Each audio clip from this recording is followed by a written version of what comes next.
Bueno, en este video lo que yo les vengo a comentar es algo de lo que precisamente hablamos en una de las secciones, las dos partes en que se dividió la presentación, en el conversatorio de ABBA, a raíz de la presentación de la última versión de los peritos psicólogos y las impugnaciones, que como muchos sabrán a esta altura, es la primera versión más algunas cuestiones nuevas que hemos incorporado en razón de todas las observaciones que hacemos y del campo fértil y que constantemente se renueva en el terreno de las impugnaciones, que tienen la característica de parecer que son todas iguales las preguntas, todas iguales los cuestionamientos y también similares las respuestas, cosa que ya vamos a ir viendo que no es tan así. De cualquier manera, hoy yo me centro en esta parte, en el proceso mismo que a mí me generó particular interés en este segundo libro, de cómo construimos las respuestas a las impugnaciones, porque evidentemente podemos pensar que es un proceso automático que uno, bueno, ¿qué hace? Responde a aquellas cosas que se le preguntan sobre un trabajo que hizo, pero que como todo proceso en el cual intervenimos tiene elementos afectivos y cognitivos, que además están estudiados porque claramente la teoría de la mente, la metacognición y otras cuestiones que yo desarrollo en el libro, en el primer capítulo, justamente trabajan sobre estos procesos. ¿Por qué? Porque estos procesos no necesariamente son fluidos y, digamos, lineales, son complejos y se nutren de numerosas situaciones que ahora vamos a analizar enfocados en esto. ¿Qué nos pasa cuando nos llega un cuestionamiento? ¿Sí? Y vamos a tratar de entender lo que hacemos, tanto para responder como para pensarnos si somos asesores y consultores técnicos, porque a lo mejor es al revés, también hay que pensar el otro rol. Podría tocarnos a nosotros impugnar, ¿sí? Y uno puede decir, bueno, es una tarea quizá mejor, más fácil. No, es gratificante porque uno tiene que aprender a ver eh, por fuera de los sesgos propios si el trabajo que se ha hecho del otro profesional o de parte del otro colega responde a las necesidades del caso que se está ventilando. En cuanto a los temas de familia, que también en la actualización hay un capítulo nuevo, vamos a ver en el libro en sí aspectos menos frecuentes, poco mencionados, que tienen que ver con involucramiento de actores y representados o representantes del actor, los legales, los letrados. Tiene que ver con cuestiones de backlash, algo vamos a comentar acá, pero vamos a comentar algo distinto de lo que ustedes van a encontrar en el libro porque precisamente esa es la finalidad. Bueno, a raíz de esto, nosotros, yo por lo menos siempre rescato que presentar un libro es contar algo de las experiencias. Bueno, entonces, obvio, del camino también recorrido al escribir, también algo de la historia, ¿sí? De cómo surgen algunas cosas. Esta es una anécdota que ya conté cuando presentamos el primer libro en Estudio Pericial Cabildo. ¿Cómo surge la idea de escribir sobre impugnaciones? Que es un tema que parece árido, pero sin embargo es muy creativo. Teníamos ambas, Julieta y yo, teníamos un recorrido que casualmente habíamos decidido cada una sin saberlo, que había hecho la otra, de hacer un archivo de la historia de sus impugnaciones. Ya habían pasado muchos años en que cada una intervenía en responder impugnaciones. Por mi parte tenía un archivo de como de 100 carillas. Y un día, cuando Julieta empieza a mencionar que ella está interesada en este tema y en escribir algo en esto y qué sé yo, empezamos a compartir estos materiales. Mira, yo tengo esto, el registro de todas las respuestas que di a las impugnaciones y todas las impugnaciones que me hicieron. Y ahí empezamos a trabajar, lo cual quiere decir que el encuentro también se produce a partir de un interés que tiene que ver con registrar las experiencias. Y por supuesto, si hablamos de registrar, hoy hay muchos medios, que pueden ser videos, audios, pero escribir es una cuestión básica, ¿sí? Porque el escribir nos lleva también a repensar nuestra propia tarea, nuestro propio pensamiento. Ahí coincidió que se generó el primer libro, y bueno, luego el interés continuó, como ustedes van a ver, hay invitadas en nuestra segunda versión, que tratan temas sumamente interesantes porque tienen que ver con el psicodiagnóstico y con contenidos en relación a la infancia, al ASI y otras cuestiones vinculadas más a lo penal, que recomiendo particularmente que lean porque es interesante. También teníamos la idea de renovar, ¿sí?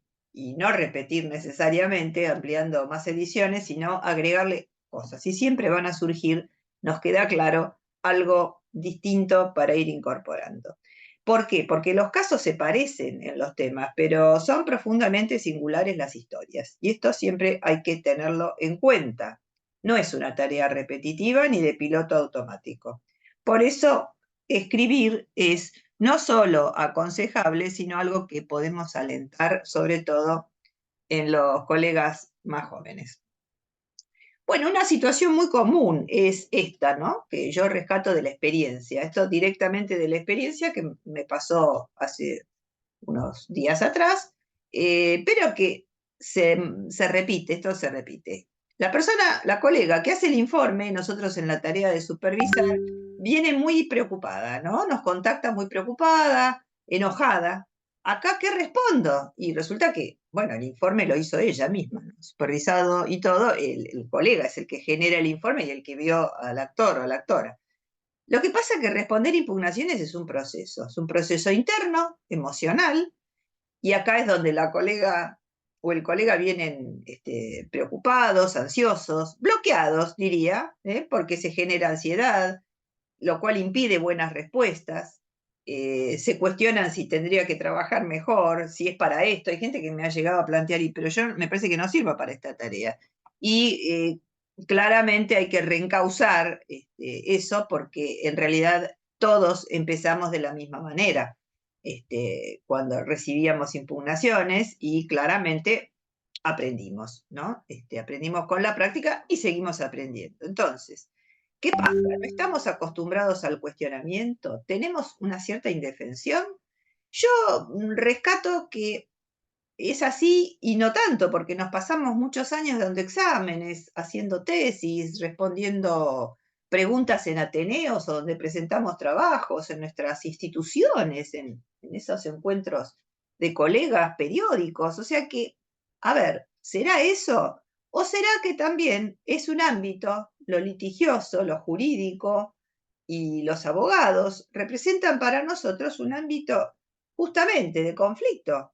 La primera cosa que me viene a la mente es esto de que la palabra impugnación etimológicamente significa combatir. Entonces estamos en un combate. Y nosotros, cuando decidimos si tiene o no tiene daño, por un lado, por otro, siempre dejamos a un contendiente en esa batalla y en ese combate. Y automáticamente, a veces nos impugnan las dos partes porque no están conformes ninguna de las dos, pero hay una que se va a sentir más perjudicada. Entonces, involuntariamente, todos entendemos, y alguien decía en ABBA, muy interesante, que se plantea como algo que son reglas de juego, un código, entendemos claramente que tenemos que pensarlo de esa manera y registrar nuestro proceso emocional de enojo y bloqueo para que una vez desandado eso, podamos llegar a las estrategias específicas que tienen que ver con aprender de un error que bien puede ocurrir,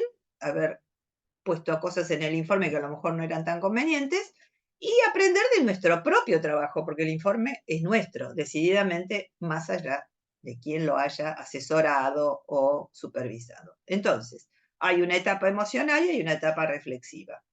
Nosotros, si nos quedamos en la foto, vemos la impugnación y no vemos todo el resto. ¿Qué es todo el resto? El informe, todo el proceso que hicimos, ir a leerlo de vuelta porque a lo mejor pasó tiempo y no nos acordamos. Bueno, esta es la foto, hay que ampliarla a una película que tiene un principio de coherencia, ¿sí? Hemos hecho un trabajo y tenemos que continuar dándole coherencia a eso con respuestas acordes. Entonces, generalmente la supervisión aporta otra mirada, y si tenemos grupos de pertenencia también que pueden cumplir esa función. ¿Por qué? Porque nos lleva, por eso está en otro color, a algo muy importante, que es la capacidad de establecer relaciones. Pensar la impugnación desde el momento del informe, ¿sí? Con miras al informe, generalmente lo hace más el supervisor que el propio perito, porque está deseando terminar el proceso, pero ayudar a pensarlo desde ahí es poder establecer relaciones con un futuro no lejano, porque las impugnaciones generalmente no tardan tanto, es raro que tarden tanto tiempo. Bueno, esto tiene etapas, por supuesto. Como decíamos, un proceso reflexivo interno en donde el buen informe es la buena base, ¿no? La base que nos va a permitir contestar mejor. Tiene que ver con entender mejor mi proceso, no me voy a enojar tanto porque definitivamente es un derecho que le asiste a las partes. Estoy en un contexto jurídico, litigioso, tengo que saber eso. Más bien tengo que tratar de ver, gestiono lo que me produce, tomo conciencia de eso que me produce, capaz que tiene algo que ver con una situación personal, de mi historia, ¿no? Más un poco lo psicodinámico, porque somos sujetos atravesados por montones de experiencias de la vida. ¿Y qué nos pasó también con el caso? Porque acá también se compromete lo transferencial. A lo mejor el caso nos produjo emociones variables, porque hay casos muy dramáticos que causan alto impacto, hay otros que producen una cierta abulia, o bueno, viene por un rendimiento económico, no está mal, pero no tiene nada, o al revés, no sabemos bien si tiene o no tiene, casos de simulación, puede ser, no es lo más frecuente, casos de familia, y eso sí que nos atraviesan, porque todos provenimos de familias, todos estamos atravesados por conflictos familiares y porque las dinámicas familiares son cada vez más complejas y se han ido complejizando a lo largo de los años, del tiempo y de los modelos vinculares que han cambiado.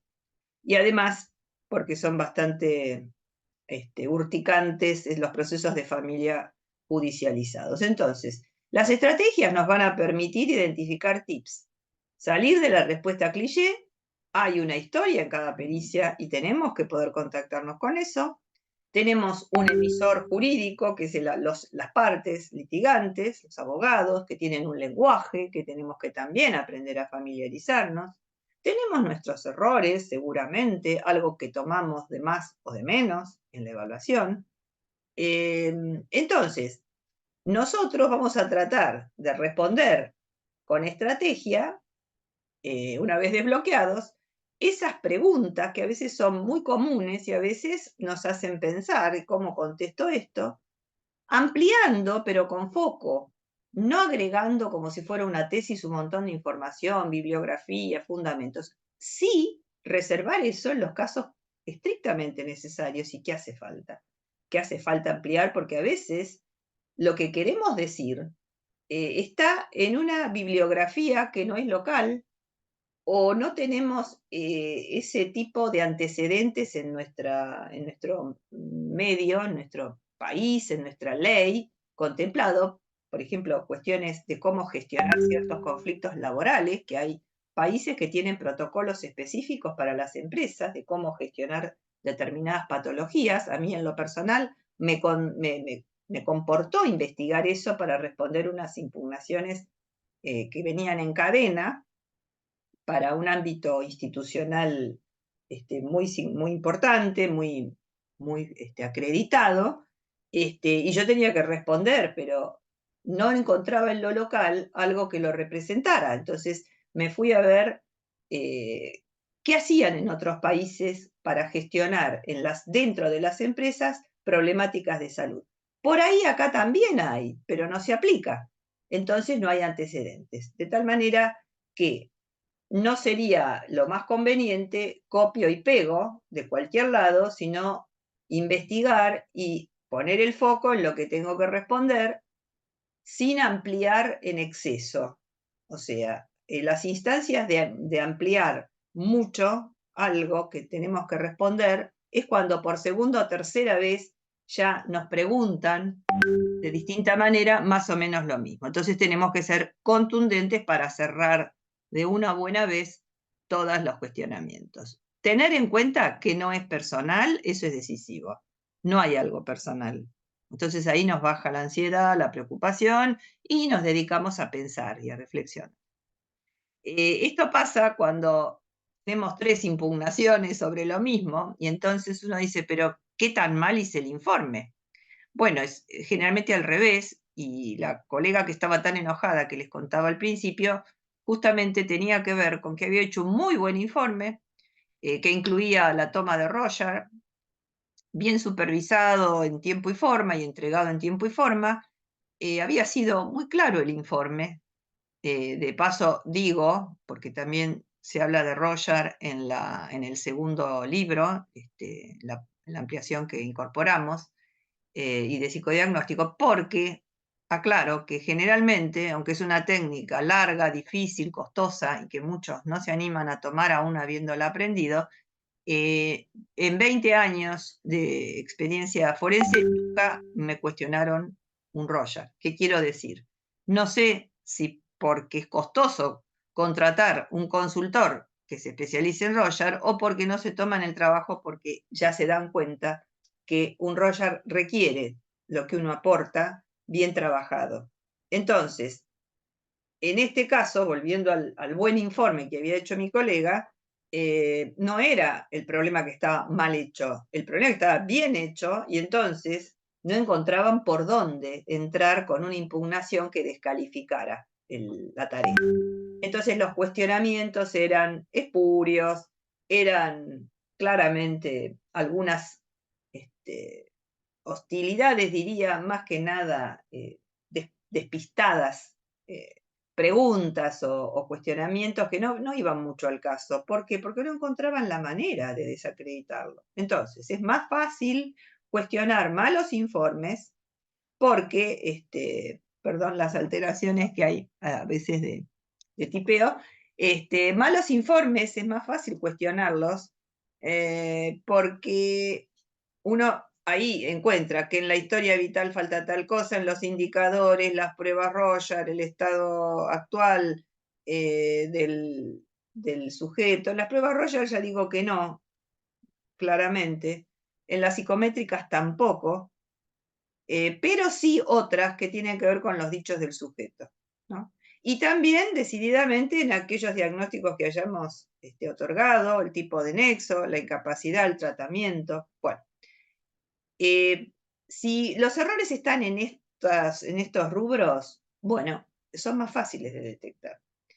Si están prolijos todos los rubros y bien comunicados, es más difícil, ¿sí? Y mucho menos decir que el informe está incompleto, que le faltan pasos o pruebas. Los consultores técnicos a veces no asisten, igual lo cuestionan, pero no hay cuestionamientos técnicos, uno se da cuenta de eso, que son más bien elaborados por letrados, son eufemismos, son chicanas de alguna manera. Generalidades descalificatorias que no tienen mucha base. Entonces, uno dice, una estrategia es hacer hablar al perito, que conteste, que por ahí habla de más en las respuestas a las impugnaciones y mete la pata y lo podemos volver a impugnar. Esto no lo había dicho en el informe original, ¿no? Esa podría ser una que a veces aparece en la segunda vuelta de la... Además, recordemos que hay varias partes, así que cada parte puede impugnar y entonces resultan 2 impugnaciones y aún una tercera. Entonces, si trabajamos en modo reactivo, por lo general, vamos a cometer errores, ¿sí?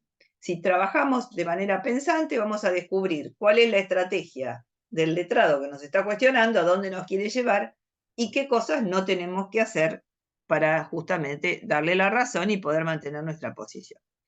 En cuanto a familias, bueno, las familias sí son un tema, no solo en el ámbito civil familia, sino también en el ámbito civil de daños y perjuicios, porque lo familiar es un concepto, no es solamente que tengamos que evaluar una familia, digamos, in situ, sino también es la conceptualización de un sujeto con supuesto o real daño en su contexto familiar. Es un área del despliegue vital, como lo dice Rizzo, pero además tiene que ver con cuestiones de la historia previa que van a alimentar nuestra observación sobre el tipo de nexo, si es causal directo, con causal indirecto, si descartamos, porque a veces hay historias de infancias muy claramente, muy traumáticas, muy dolorosas, y eso lo tenemos que poder visualizar.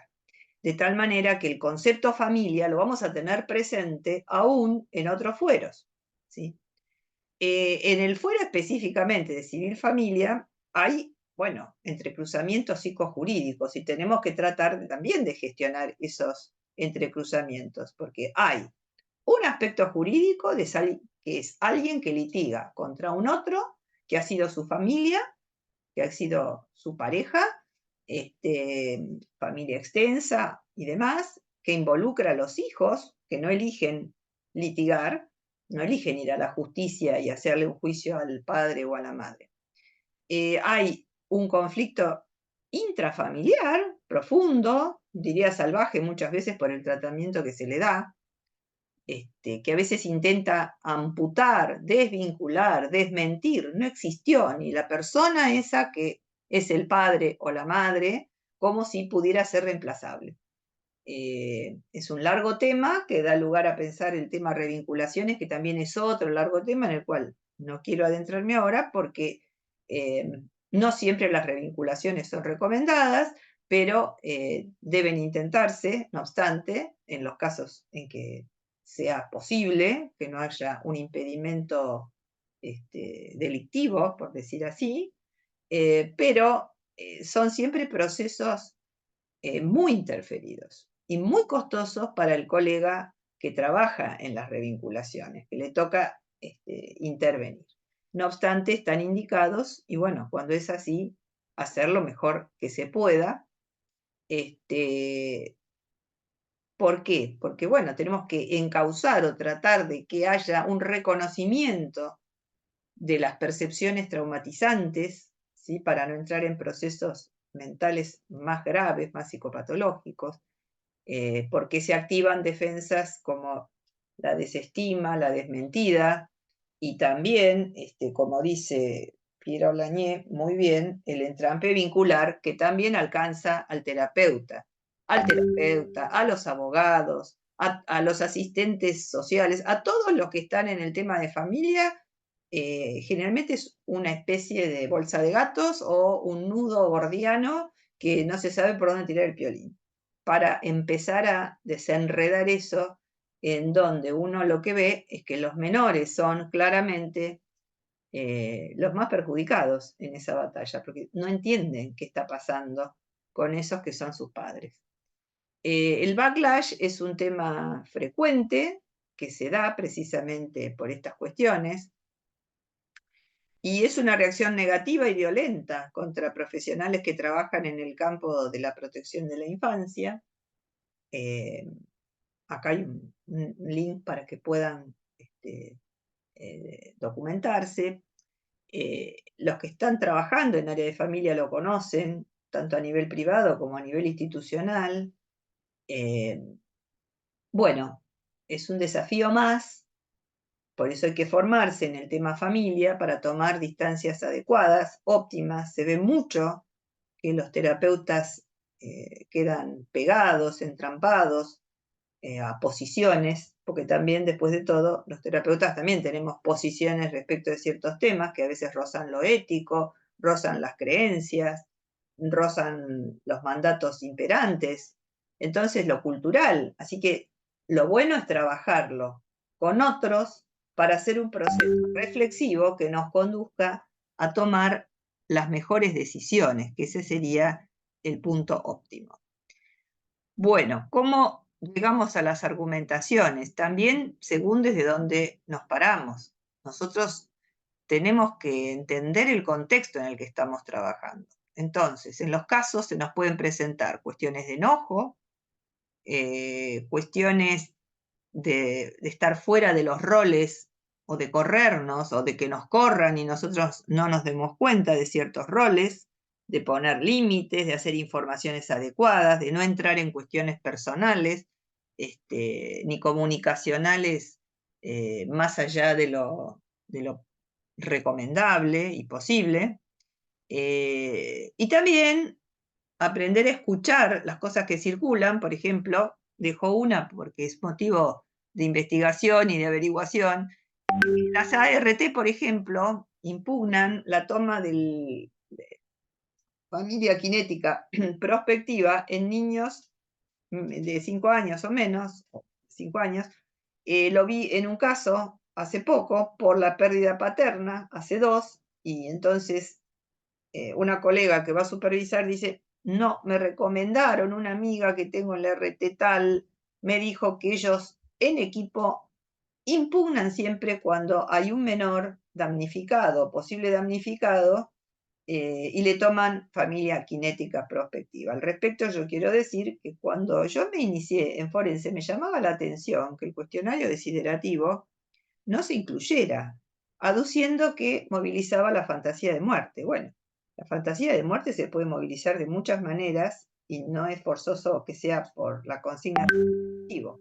Pero en definitiva, si nosotros vemos el tipo de trastornos que frecuentemente aparecen en los casos que se demanda por daños y perjuicios, por ejemplo, bueno, está la fantasía de muerte, porque si hubo una mala praxis, si hubo un accidente, si hubo un tema laboral que dejó a una persona con problemas en su estructura, su funcionalidad corporal, en su habilidad intrapsíquica, social, etcétera, laborativa, claramente también hay muchísimas, la mayoría de las veces, situaciones que comprometieron el cuerpo como amenaza, ¿sí? Como amenaza a la vida. Esto está en el TET, en los manuales de diagnóstico. Entonces, ¿por qué no tomar determinadas técnicas? Por supuesto, siempre habilitados por el sentido común de no hacerlo con personas angustiadas o en estados emocionales que no lo hagan aconsejable, ¿sí? Pero eso puede pasar con cualquier técnica cuando es muy bajo el umbral de tolerancia a los estímulos dolorosos o que provienen de las pruebas. Esto nos vamos a dar cuenta con tacto clínico, es lo que haríamos en el consultorio. No haríamos intervenciones, ni señalamientos, ni preguntas sobre determinadas cosas cuando el paciente no está disponible. En forense se supone siempre, mal supuesto, que el actor o la actora nunca están disponibles y pasa al revés, no se le hacen preguntas. Y en realidad, justamente las buenas preguntas, oportunas, con timing, nos van a llevar a dilucidar mejor esa película de la que venimos hablando y no quedarnos con solamente el momento en que aconteció el hecho por el cual se produce el litigio. Bueno, acá les dejo mis datos y por supuesto espero que si quieren y gustan hagan comentarios, preguntas y todo lo que les surja a partir de esta presentación. Así que desde ya, muchas gracias.